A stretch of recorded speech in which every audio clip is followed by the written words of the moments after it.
അമ്പലത്തിലെ പരിപാടിയൊക്കെ കഴിഞ്ഞിട്ട് വീട്ടിലെത്തി. അപ്പോഴത്തേനും വീട്ടിലെത്തി, തുണി നനച്ചു, കുഞ്ഞിനെ ഉറക്കി. അപ്പോൾ എല്ലാം കഴിഞ്ഞപ്പോഴത്തേക്കും സമയം 12 ആവാറായിട്ടുണ്ട്. നമ്മൾ ഗാർഡൻ മേക്ക് ഓവറിൻ്റെ ഫസ്റ്റ് വീഡിയോയിലാണ് നമ്മൾ ചെയ്ത ടർട്ടിൽ വൈൻ. ആ ടർട്ടിൽ വൈൻ്റെ ഇത്രയും നല്ല തിക്കായിട്ട് ബുഷിയായിട്ട് നല്ല ഞാൻ ഉദ്ദേശിച്ച പോലെ തന്നെയായിരുന്നു കേട്ടോ. എനിക്ക് ഒത്തിരി സന്തോഷമാണ് ഇത് കാണുമ്പോഴത്തേക്കും. നമുക്ക് അറിയത്തില്ല, അത്രയും പറഞ്ഞറിയിക്കാൻ പറ്റാത്ത സന്തോഷമുണ്ട്. നല്ല ബുഷിയായിട്ട് നിൽക്കുന്നു.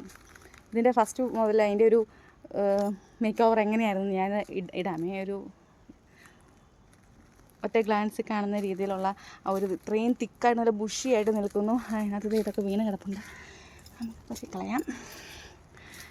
നല്ല ബുഷിയായിട്ട് തിക്കായിട്ട് ഞാൻ ഉദ്ദേശിച്ച പോലെ തന്നെ ആയിട്ടുണ്ട്. നമ്മുടെ ആ തെങ്ങിൻ്റെ ചുവടൊരു തുള്ളി പോലും കാണാൻ മേലാത്ത പോലെ തിക്കായിട്ട് വന്നിട്ടുണ്ട് സാധനം. നല്ല ഭംഗിയുണ്ട്. ഇതിൻ്റെ അറ്റത്തൂടെ ഞാൻ ഇങ്ങനത്തെ പുല്ല് വെക്കാമെന്ന് വെച്ചിരുന്നു, പക്ഷെ അതിൻ്റെ ഒന്നും ആവശ്യമില്ല. അല്ലാതെ തന്നെ വണ്ടി പോകുന്നുണ്ട് കേട്ടോ.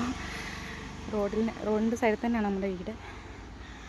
അതിൻ്റെ ഒന്നും ആവശ്യമില്ല കേട്ടോ. അതേ ഈ പുല്ലിൻ്റെ ഒന്നും ആവശ്യമില്ല, കാരണം അത് നല്ല ഭംഗിക്ക് തിക്കായിട്ടാണ് നിൽക്കുന്നത്. അതിന് ഇങ്ങോട്ട് വരുന്നത് കണ്ടിച്ച് നല്ല ലെവലാക്കി നിർത്താമെന്നാണ് പറയുന്നത്. നല്ല ഭംഗിക്ക് നിൽക്കുന്നത്, നല്ല ബുഷിയായിട്ട് നിൽക്കുന്നത്. നമുക്ക് കാണുമ്പോൾ മനസ്സിലാവും നല്ല ഭംഗിയുണ്ട്. ചുവട് കാണത്തേ ഇല്ല, തെങ്ങിൻ്റെ ചുവട് കാണാനേ ഇല്ല. നല്ല തിക്കായിട്ട് നല്ല ഭംഗിക്ക് നിൽക്കുന്നു. ഇതിൻ്റെ ഗ്രോത്ത് ജേണി നമുക്ക് ഒറ്റ നോട്ടത്തിൽ കണ്ടാലോ.